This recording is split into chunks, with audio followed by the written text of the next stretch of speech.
Сәлеметсіздер ме, құрметті көрермендер? Бүгін мен пицца пісіремін.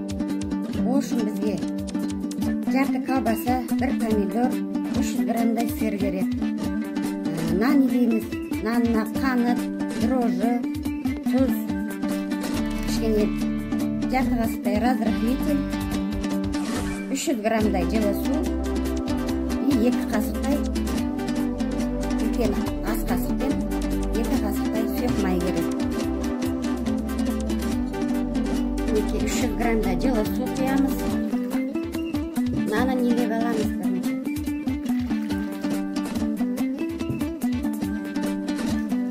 Толмаған 1 қасық тұз, жарты қасықтай қант, шай қасықпен толмаған дрожжи.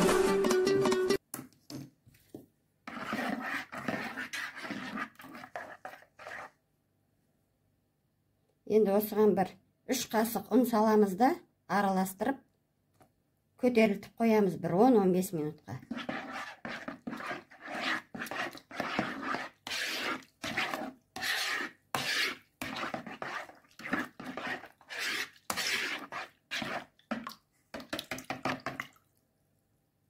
Кішкене дрожжымыз көтерілу керек. Бетін жауып 10-15 минутқа қойып қоямыз.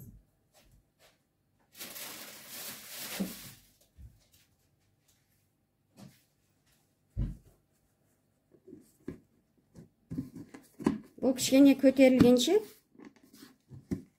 пиццамыздың үстіне салатын салмасын дайындап аламыз. Бірінші колбасамыз турап аламыз.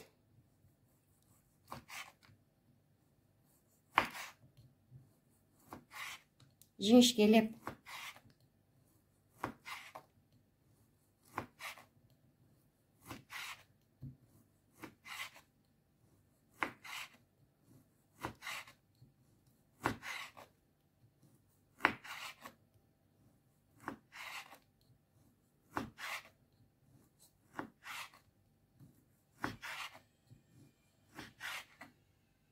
осы жетіп қалар.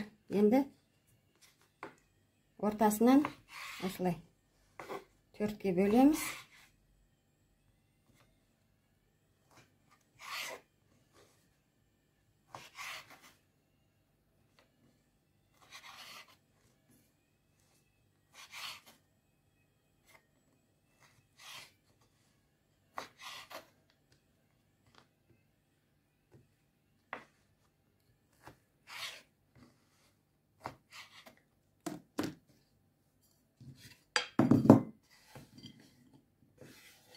Колбаса осында жетеді.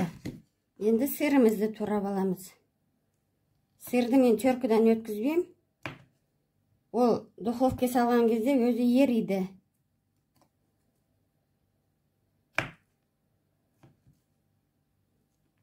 Осылай жіңішке қып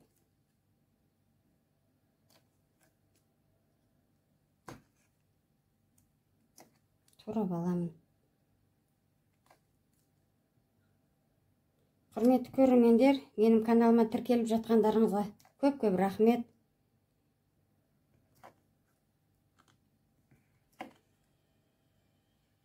Видеоларым ұнап жатса, лайк басып кетіңіздер, комментарий жазыңыздар. Каналыма тіркелмеген көрермендерге каналыма тіркеліп кетсеңіздер. Жаңадан ашылып жатқан канал. Сыры көбірек болса, соғырлым дәмді болады. Мінекей. Осындай қып сырды турап аламыз.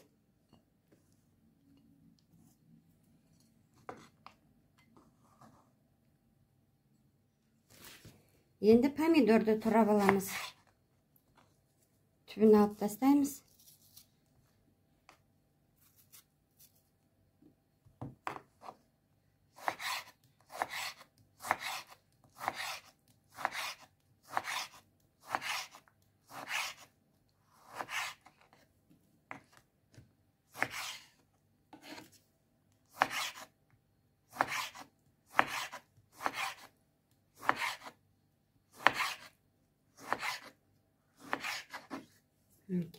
Помидорды көбірек қосқыларыңыз келсе, екеу алсаңыздар болады. Мен біреу алдым. Нанымыз 15 минуттай тұрды. Енді 2 қасық сұйық май құямыз.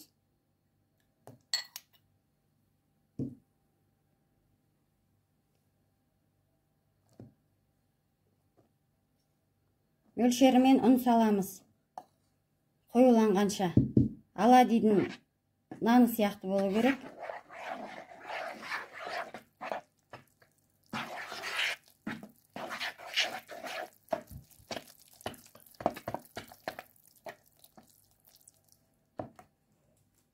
Кішкене қасықпен 1 қасық разрыхлитель саламыз.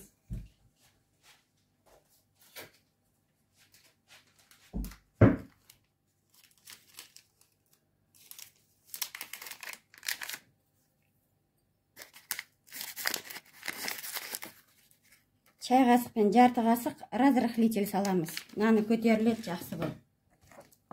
Енді аладидың наны ұқсатып, қоюлау болу керек.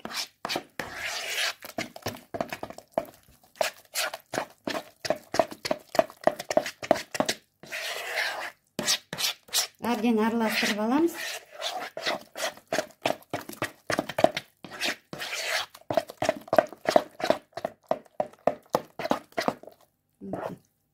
Наны осындай болды. Енді осы нанымызды табанын дайындап қойдым, қазір духовкаға саламыз. Астын кішкене майладым қағазын. Нанымызды осында құямыз.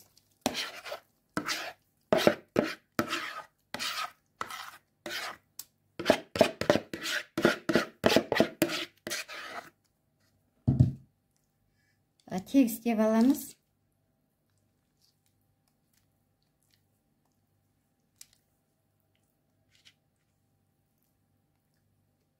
Біркелкілеп осылай тегістеп аламыз.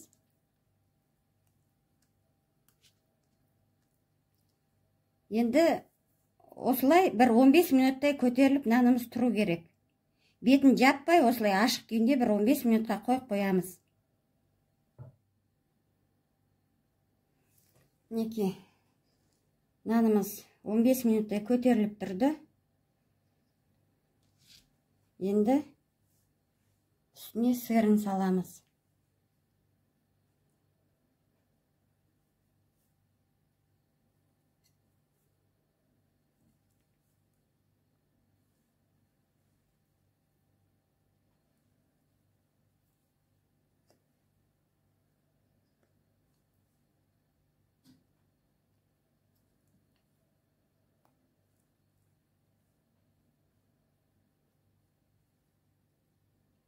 Сыры көбірек болса дәмді болады.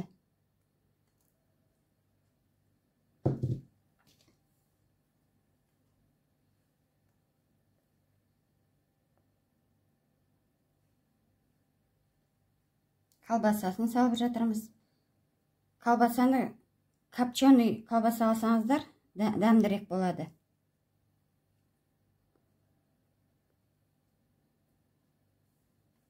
Осылай жиі-жиі қып саламыз.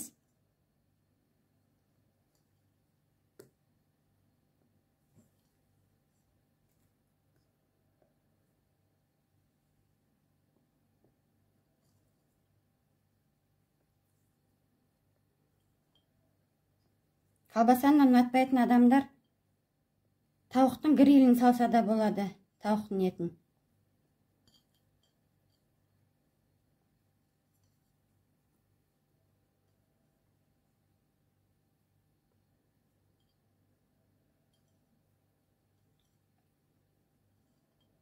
Неке осылай. Молырақ қып салып жіберейін, бәрін біткенше.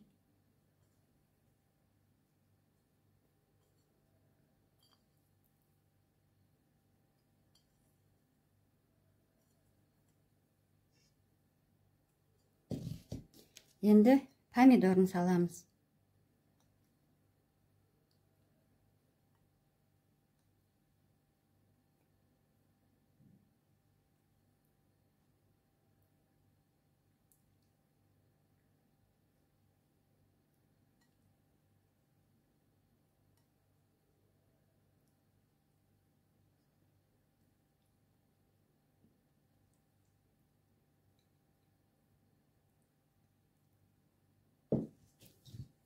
қалған сырды орталарына салып жібереміз.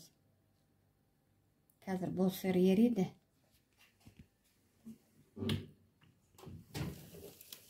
Мінекей. Пиццамыз дайын болайын деп қалды. Астын өшіреміз. 15 минутта пісті.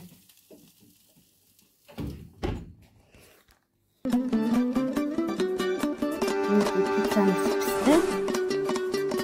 Қазір 10 минуттай суысын, сонымен сіздерге кесіп көрсетемін. Сырының бәрі еріп, жайылып, әдемі болды.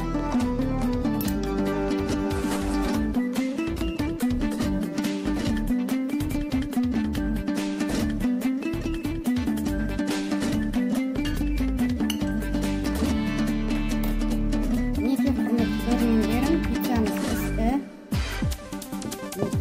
Өте жұмсақ болыпты.